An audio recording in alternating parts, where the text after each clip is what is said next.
V12 সমান আমরা কি লিখতে পারি, এলটা উপরে চলে যাচ্ছে,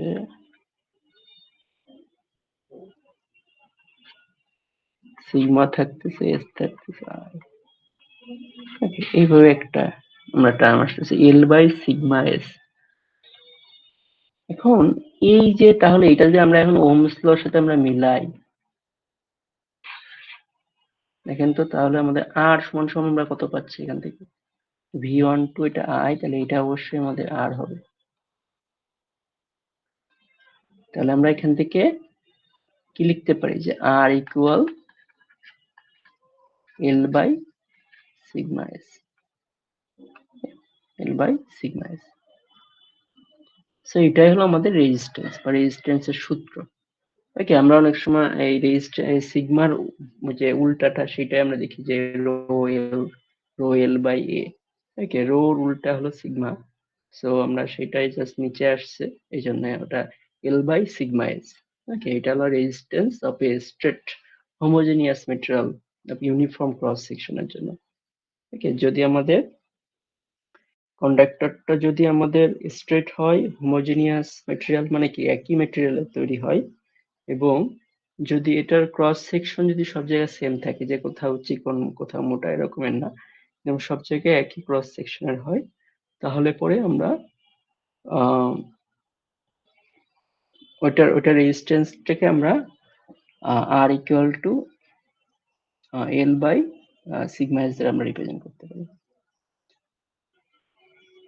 তো এরপর আমরা এক্সাম্পল 4.2টা একটু দেখি।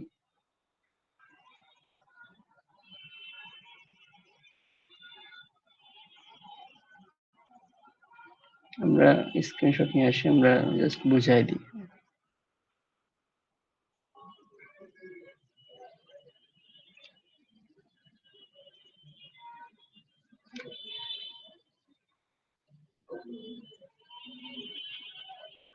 নাহলে আমাদের আবার একটা নতুন করে একটা টাইম মিটিং এ ঢুকতে হবে। সো আমরা একটু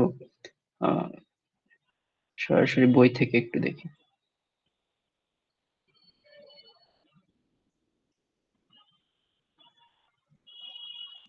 তো দেখেন আমাদের বলছে যে determine the DC resistance of 1 kilometre copper wire, যে 1 কিলোমিটার ডিস্টেন্স হলো একটা কপার ওয়্যারের রেডিয়াস কত 1 মিলি।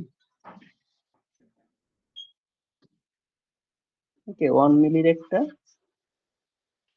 কপার ওয়্যার যেটার ডিস্টেন্স হলো 1 কিলোমিটার, তো সেইটার আমাদের রেজিস্ট্যান্স বের করতে বলছে। তো আমরা আর সমান সমান আমরা কি দেখছি এল বাই সিগমা এস, তাই না? তাহলে আমাদের যেহেতু আমরা ডিস্টেন্স জানি, আমাদের এস আমরা বের করতে পারবো। ওকে, এস সমান সমান আমরা যেহেতু রেডিয়াস জানি, সো আমরা এস সমান সমান পাই আর স্কয়ার। ওকে, এই যে এটা পাই, আর এর ভ্যালু 1 মিলিমিটার, 1 মিলিমিটার আমরা জাস্ট মিটারে নিছি, মিটারে নিয়ে আমরা স্কয়ার করছি, সো আমরা এটা পেলাম হলো এস।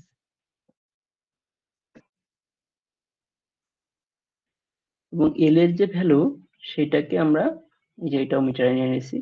সো আমাদের একটা জিনিস নোন থাকা লাগবে, সেটা হলো সিগমা। যেমন আমাদের কপারের ইয়ে কত, সিগমার ভ্যালু কত। ওকে, সেটা এগুলো মুখস্থ করবেন, 5.80 10⁻⁷ কেএস বাই। তো এই কয়েকটা ভ্যালু জানা থাকলে আমরা জাস্ট আর এর ভ্যালু বের করলাম যে L by sigma by S, sigma S. So L এর ভ্যালু বসালাম, সিগমার ভ্যালু, এস এর ভ্যালু বসালে যেটা আসে সেটাই হলো আমাদের এর রেজিস্ট্যান্স। এরপর আসি যে if an aluminium wire the same length is to have the same resistance, আগেটা ছিল কপার ওয়্যার, এখন আমাদের বলছে যে এটা অ্যালুমিনিয়াম ওয়্যার, লেন্থটা সেমই আছে, বাট রেডিয়াস কত রাখলে পরে সেটা একই রেজিস্ট্যান্স দিবে। সো আমরা অ্যালুমিনিয়ামের ক্ষেত্রে ধরেন আর এল লিখলাম, এল তো সেম দুইটার ক্ষেত্রেই, সিগমা সেম না, আবার এসটাও সেম না, বাট দুইটা রেজিস্ট্যান্স আবার সেম, যে আর সিইউ। সো তাহলে আমরা এখান থেকে কি লিখতে পারি, আর সিইউ সমান আমরা আবার কি জানি, সিগমা এ ইউ এস এল, এটার ক্ষেত্রে এল সেম সিগমা, এটার ভ্যালু তো আমরা সরাসরি জানি, এটা আমাদের আমার লাগতেছে না, এটা আমরা সরাসরি আমরা কি লিখে দিতে পারি যে 5.8, যে আগেরটা 5.49। তাহলে এল এর ভ্যালু যেহেতু আমরা জানি, এল এর ভ্যালু আগেরটাই 1 কিলোমিটার, তাহলে আমাদের এই যে সিগমা অ্যালুমিনিয়াম এটার ভ্যালু আমাদের জানা থাকতে লাগবে, যে এটা 3.5। ওকে, এই মানটা যদি আমরা বসাই তাহলে আমরা এখান থেকে এস অ্যালুমিনিয়াম এই ভ্যালুটা বের করে ফেলতে পারবো। ওকে, সো এটা যাই হোক, এখানে যেটা ক্যালকুলেশন করছে, এখানে যে ভ্যালুটা আসুক না কেন, এখানে যেটা আমরা দেখছি যে 5.8 পাই, তো এই একটা ভ্যালু আসছে, এই ভ্যালুটা। তো এটা ভ্যালু আসার পরে আমরা এখান থেকে আমাদের একটু রেডিয়াস চাইছি, তো আমরা এস সমান সমান আমরা কি জানি, পাই আর স্কয়ার। তো তাহলে যদি আমরা এস এর ভ্যালু যদি এটা পাই, তাহলে পাই আর স্কয়ার ভ্যালু, তাহলে এখান থেকে আর এর ভ্যালু আমরা কি জাস্ট বের করে ফেলবো, যে এস বাই পাই এর রুট।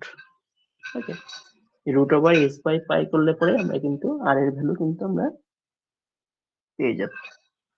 তো এটাই হলো আমাদের নতুন যে কন্ডাক্টরটা সেটার রেডিয়াস। তো এতটুকু পর্যন্ত আপনাদের সিলেবাস ফাইনালের, এবং আমি যা যা পড়াইছি বুঝছেন, সবই পড়বেন কিন্তু। ড্রাইভেশন, ম্যাথ, ড্রাইভেশন বেশি বেশি দেখবেন, ম্যাথ দেখবেন, মোটামুটি দেখবেন যে আমি যা যা পড়াইছি কোশ্চেনের সবই থাকবে।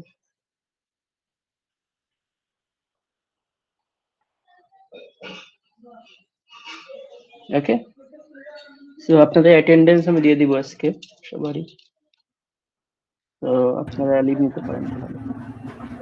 স্যার একটা কথা ছিল। হ্যালো হ্যাঁ বলেন। স্যার, ওই যে আমি তো হচ্ছে অন্য সেকশনে, তো এই ক্লাসটা ওদের এই সেকশনের সাথে অ্যাসাইন হয়েছিল। আমার অ্যাটেন্ডেন্সটা এতদিন আপনার ইআরপিতে আসে নাই, আপনি বলছেন সিআরকে দিয়ে রাখার জন্য। আমার টোটাল অ্যাটেন্ডেন্সটা সিআরকে দিয়ে রাখছিলাম, ওইটা কি স্যার আজকে আপনাকে দেবো? আপনি কোন সেকশনের? 26-এ। ও আচ্ছা, আচ্ছা আপনি সিআরকে দিয়ে তাহলে পাঠিয়ে দেন। হ্যাঁ